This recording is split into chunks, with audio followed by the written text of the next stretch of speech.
What the happened in that throw versus T1? That was diabolical. Tell us what the happened, please. Welcome everyone to another season, another episode of Timeout, where we don't get to hear from the players, but actually the coaches behind the scenes and the maybe brains of the teams, we could so say. Please come down and join us. But before we get started, Six Fingers, hello. Hello. You're here, but you're not here. Where are you? I'm in Indonesia right now. Well, I'm glad we can still have you here digitally, right? Robo Six Fingers here joining us. All right, well, now that we've all gathered here, this should be fun because I just had a discussion with the Korean and Japanese team coaches, and there were some interesting discussions, some interesting answers, and I'd love to hear what your thoughts are. Obviously, Masters Bangkok just happened. T1 takes the victory, Pacific back at the top of the leaderboard. And I just want to hear kind of your thoughts, watching that game, or do you think now, all right, Pacific really truly is the best region in the world? They had arguably the most experienced players, right? And Stax is pretty much, I'm pretty sure, the most experienced player. You have Meteor. I mean, you have guys that have tenure, that know what it's like to play on that stage against guys that just don't. Specific teams are showing up, and it's not only those two. I think the competition's tight. I think there's different teams that could qualify, yeah. Meow, I want to ask you, just obviously a slow start for Team Secret, but how do you reflect on the team's performance? We played very poorly. Like, we tried to change a lot from what they played last year, right? And I guess that actually was the poison for us. Since we didn't have too much time, I shouldn't have changed the team like completely, right? So for this stage one, I think I'm very confident. Can you give us a hint on any changes you've made? Roles, okay. Okay.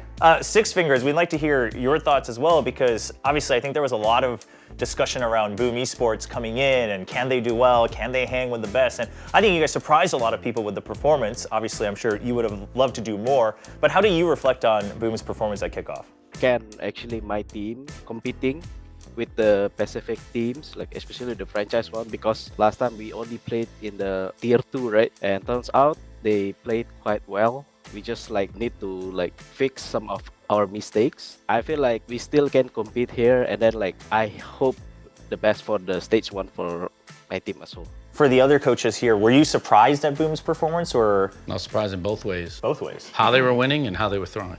How they were winning and how they were throwing. Okay. Let's get into the first piece here of Timeout. Now, this is continuing on from last year, but we've got little O and X panels here. If you lift, it's the second one under the Timeout panel.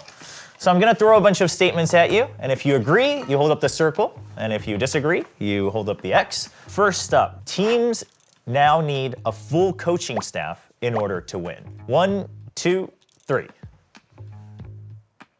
So we all agree except for... What? Whoa, hold on. It's hard. It's a really hard one because I was in the same boat. I needed to add someone. I felt like I couldn't do it alone. I think you can win just with one coach. It's not it's impossible to do. Yes. So That's true. Both ways. That's true. There's teams that can win with barely having a coach. Depends how much responsibility True. your IGL has. It's possible. It's just easier It's with not. that. You are not likely to be successful if that were the case, but anyone can hit lightning in a bottle. Yeah. Winning an international tournament means that you can come back and beat your region easily. All right, everybody disagrees. All right, well, Six Fingers, you were very quick to put up your X. Why do you disagree with that statement? Doesn't mean if you win something and then go back to your region, it's gonna be easier. I don't think so. Especially in the Pacific, because in the Pacific, we have so many teams that have different play style. Koreans have the structured one, right? And then we have PRX with the W gaming one, right? Always PRX. I knew it was coming. Always PRX. We have structure, and then we have paper. I think it just raises the level, Just because you play them every day, right? Like in scrims and stuff, yeah, we can do it too. We have more time to practice than them now, right? We're watching them, we know how they're playing already. Yeah. While they don't know what we're doing now, right? Yeah. So I think that has a big part also. And now new agents. Yeah. They didn't New really agents. nerf Tejo. We'll talk more about that. Good scrims means that the result will be replicated in a match. It's like a halfway. Yeah, I'm like a half actually. This The way it was phrased is it's like- no. Yeah. the spirit of what you're saying, it's half. It's like half for me also. yeah, actually. no, cannot simulate Yes, the nerves, I and you agree. cannot simulate the lights, and you cannot simulate the crowd. How much are you learning from the VOD? Oh, fair. A lot less than if you That's get true. It's smashed. better to lose actually. Yeah, a lot yeah, than lose win. your peak Yeah. at least. But also you don't want to lose all the time. We can learn a lot when we're losing, right? Like where we're struggling and like what's causing this loss streak for us. Definitely can have a big effect for us in the tournament I too. have a counter to that one, right? If Yeah. let's say you're going through a little bit of a streak, right? Yeah. And let's make it a little bit more specific. Okay. Let's say it's kind of like similar map, right? The same map. Okay, sure. And now you're losing. That means your VOD review is not effective, right? If you're making yeah. mistakes or you're finding new mistakes the whole time, that means just your macro of the map is just like you have so many problems, right? Yep, So yep, it's kind of hard. 40% win rate in Scrim? I don't have a job. We were not a 40% win rate team in scrims. We were 92. cooked. We were cooked for until like March, May, around there, like somewhere between March, April, May. I don't. But then it remember. picked up, right? Yeah. Then we didn't lose anything, and then still went 0-2 barbecue Dude, champs. champs, you Unlucky. must have gotten like 95. Brother, champs. talent, unplayable. Brother, we were destroyed. When I say it was Unplayable. free, I literally could just go to sleep during scrims. We're chilling. So from the outside, a lot of people always look at Pacific and they say, oh, Pacific's just chaotic and aggressive. They're just crazy. So do you agree? Okay. Not one team. Well, most people Yeah, agree. there's more now. There are, yeah, Yeah. there are more now. There's more now. It's But- not only you guys know. You've inspired a nation or nations.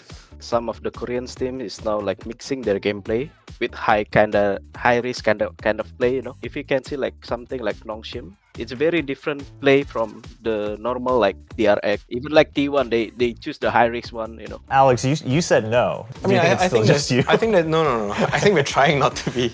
Like for Ah, example, the Korean teams, right? Maybe we're talking about Meteor and stuff, but I think it's players that come from Genji. Like they were just like, okay, I'm better than the guy, and they swing the guy, you know, kind of thing, and they pick one and run away. They still run away. You know what I mean? It's still within reason. You know, you know where they are. They are very much more aggressive. Same for T1. I think Meteor taught them how to play. Like it's a bit different now. I see them like using movement a lot more. Okay, so for our next segment, we actually collected a bunch of questions from you guys, the fans of VCT Pacific, ahead of time. And I'm sure it's all for Alex. so before we continue, this season we've prepared little timeout cards for all of you. So you'll each get one. And what you can do with these is basically this is your superpower. And Six Fingers, I'll put one in front of you, but you can basically raise your hand or shout or whatever you need to when you use the card. So whenever you want to interrupt, just raise the timeout card. That pauses it, and then you get the floor. You can't use it an unlimited amount of times. Which do you think is harder, being a player or being a coach, and why? Player, next. Really? Facts. You have to shoot, It's hard. think, play under the lights, Get scolded by coach. listen to someone else's game plan, and get yelled at. Being a good player is way Yeah, harder than super hard. any coach. Says, after a round ends, coaches are often seen jotting down notes. What are you writing down? Mistakes, what they did good, and planning for the next round. I just want to make sure that I remember what to say in a timeout because there's 1 minute, right? I kind of need to know like 3 rounds ago. I wrote this down to tell them that they're missing something, you know. So it's just there for me basically. That feeling sucks. Yeah. Like, oh, I ran out of time, and I forgot to say this part also. This one is coming in from the VCT Pacific Twitter. But the question is, do you prefer to follow the meta or do something new? I mean, it's both, but I think my players respond better to like new things, new stimulus, you know. And I think it jots their minds. Well, I'm not very good at the meta in the first place. There's no way how you can play something that's off meta on all 7 maps and have about it that? actually prepared. How about week to week with 3 days practice? Come on, bro. Have it But I consistent, think all of that's them. a skill, you know. Like, We made top 4 no, but twice. I think that's because you train in a Twice. certain way. To me, it's the most effective way in franchising. If I go meta, there's a lot of counters to counters. It's actually more practice. It takes way more thought. I'll just keep you behind the 8 ball, not me. I know what's coming, you don't. All right, well, now let's flip this because this is a different question, but from one of the Japanese fans, is how do you deal with frustration? Do you have anything that you specifically do? And Alex, they specifically... Mine's on camera, Well, man, they so- they wanted to ask, how do you deal with it? Is it really just letting it out when you're not in a timeout? I guess so. I never really thought about it. I mean, after a match is done, you know. I try to tell them, I try to be as calm as I can. Like, the result is finished, you know what I mean? Well, yeah, They're already stressed to like hear. They don't need that. Right. So, like, Okay. You get a bad rep for that one as well. Like, you always get caught. Like, there's no way you go like this and the camera's gonna be on you. for sure. It's just- They're I don't waiting, know. they're like, please. replay operator that's just recording Alex. Like, We have to be calm and we have to provide solutions, Because if not, then everything is cooked at that point. Because you're like the beacon of hope that they have left when you call when you you're hit the that final button. line, yeah. Who do you think is the most perfect IGL right now in the game? And let's say within Pacific. Like, To be honest, I like the way Munchkin call. Playing kind of default slow. It's not like very in a hurry to make some decisions. Like he played based on like the info first. Stacks. I do know that he's the one who's arranging the team. Like when they're playing, he's the one who's calling everything. He's the one who wants them to play, right? I think that's very, very good for an IGL to do. I'm not sure because we don't know him very well, but I think Francis is actually underrated. Notion Red I Force. think he's actually very good. That guy is good. Yeah, you know firsthand. I'm just gonna be the homer and be like, I think You gotta say Cruz, Cruz, right? he's the best IGL in Pacific. It's Yeah? just, it's not even close. Sure, you can talk about the aim and all that stuff, but like, guys, it's just free. Like, it just is what it is, man. Sure. Oh, all right, timeout. I'll counter you. Our new IGL. Okay. Maybe. Okay, how much can you But share? I haven't seen it. Nothing. I don't know. Nothing. That's where my No. timeout ends. Oh, no. Fair. Fair. No, while you were saying your own player, right? I was like thinking, oh, why didn't we say our own player? Well, he doesn't have one. He's lost. So, what frustrates you the most as a coach when giving feedback? The thing that frustrates me most about timeouts is basically what Frost pointed out. It's like you tell them what to do, you know it's gonna work, and they do the exact opposite. And then you time out again, like Okay, and for our very last question, Alex, you don't have to answer this one. One of the fans is curious, have you ever been envious of Alex's star power? Like his branding, his popularity. Has anybody ever told you you have star power, though? no, I don't even. I don't tweet. I don't use Instagram. That is I the know, funniest thing because I was at the Champions Fan Fest last year. And there was a giant line for Alex's fan session for like signature. Crazy. But I was beside Jen though, so it might have been. You say that, but it was very clear that they were all there for Alex and not Jen, which is crazy to think about. For our last segment, I'm gonna go through and ask some questions, and you guys are gonna take your little timeout card here, and then you'll use that to point at who you think this is applicable to. So let's talk about the biggest news first. Who do you think will bring out Waylay first? On three. 1, 2, 3. Ooh, okay, we got a little mix and match here. You think you're going to? You voted for yourself, Frost. Meaning they're gonna use it. Yeah, so can we just assume we're gonna see it just day one? Your very first match? PRX. Yeah, you voted for PRX. gonna I do think it. we know why, but Yeah, they always do something different, right? I think they just have the players for it now. Well, and she's Thai. Yeah, so you have to use. If I can't, guys, it was easy. It was an easy layup, guys. obviously some other changes came through in this patch as well. One of the other big ones is Tejo. Tejo's now been, we'll say nerfed, right? Especially the salvos now no longer being able to kill Killjoy's lockdown. So on the count of 3, I want you to point to the coach you think is happiest that the salvos can no longer destroy a lockdown single-handedly. Oh, okay. Or just We're just following. He should have been nerfed. This is egregious. Egregious. But hey, what are you gonna do, bro? The Tejo crutch was so real. Unbelievable, bro. 60% pick rate? His first tournament ever? Usually they all climb. yeah, because into people have to a slight buff, learn. learning curve, slight buff, and then you get Harbor at the end. But that wasn't it for agent changes this patch. There was another agent that received some big changes. That's going to be the ISO. So on this one, I want you to point to the coach that you think is happiest about ISO's changes. Your ISO player's gone. Do you think? He has a new one. Oh, I got the best ISO player in the world. What are you talking about? Hell nah, right here, right here. 1, 2, Give me 3. all of them. Everybody's voting for Talon. Give me all of them. Hell no, I got Primi. I don't care. Is this simply because the other teams, you guys don't really see any other team playing ISO that much, or you just think he's still... T1's not here, so. Yeah, I would pick T1 also, maybe. Yeah, you would agree maybe. with T1. Or T1 or Talon also.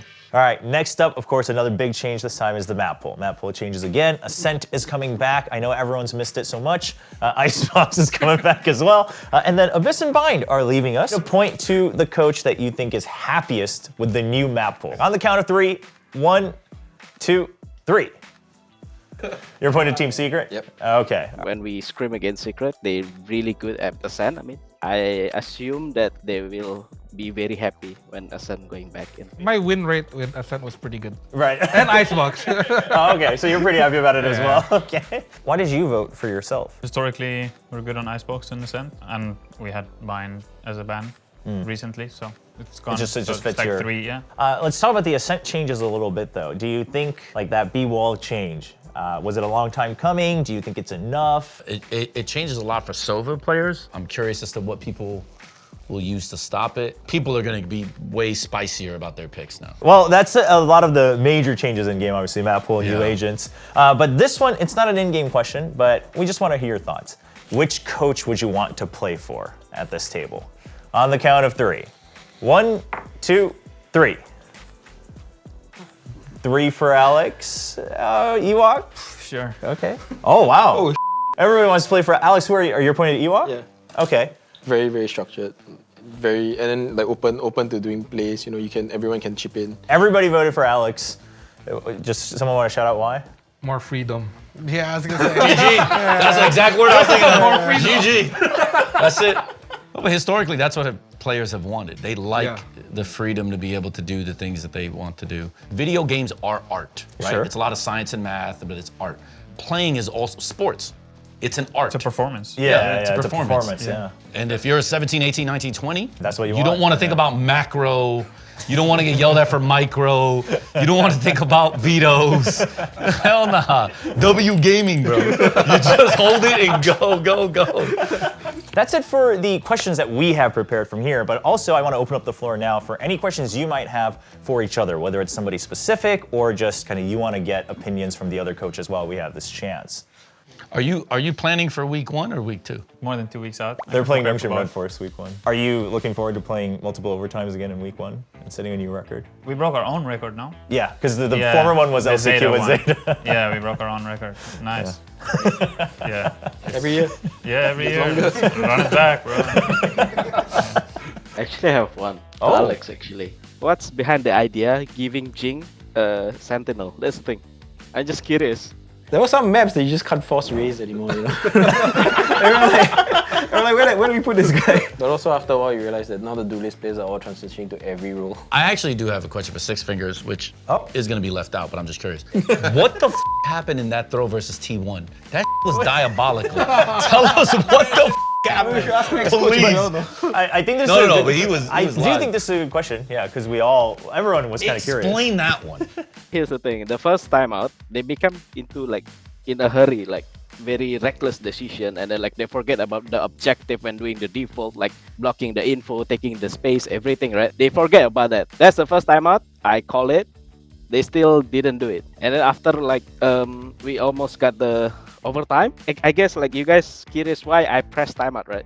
It's because like the players asked for it. I don't know why. What happened? Like if I remember, like they want to talk about something, That and is- then during Oh, I that remember timeout, that, I just like, okay, guys, just do your idea, just have fun, you know. That's all. That's going to be it for all the kind of questions and discussions we have prepared today. But before we say goodbye, I just want to give everyone a chance just to kind of share your thoughts about the content today, and also obviously any shout outs to the fans that are watching, getting ready for stage 1, and what your kind of goals and aspirations are for stage 1. Let's start with Six Fingers. For the fans, I can say keep watch and support the Pacific scene. Yeah, just thanks for the opportunity. It's always fun kind of to do these things. Same as everyone else. Thanks for watching this content, you know. I usually enjoy myself a lot when I meet all the coaches. I think it's nice to hang out with people my age group. Thank you to everyone involved, fans, Thailand. I hope that Pacific wins this year, champs. I hope we are the one. If not, I hope we actually take it home, because I'm tired of it going to NA or EU. Thank you to TS fans. Without them, we wouldn't be here right now. For all the fans, thanks so much for watching. We hope you enjoyed this season of Timeout as well, and catch all the matches from not just these teams, but all 12 teams this year in VCT Pacific. And we'll see you in the live matches.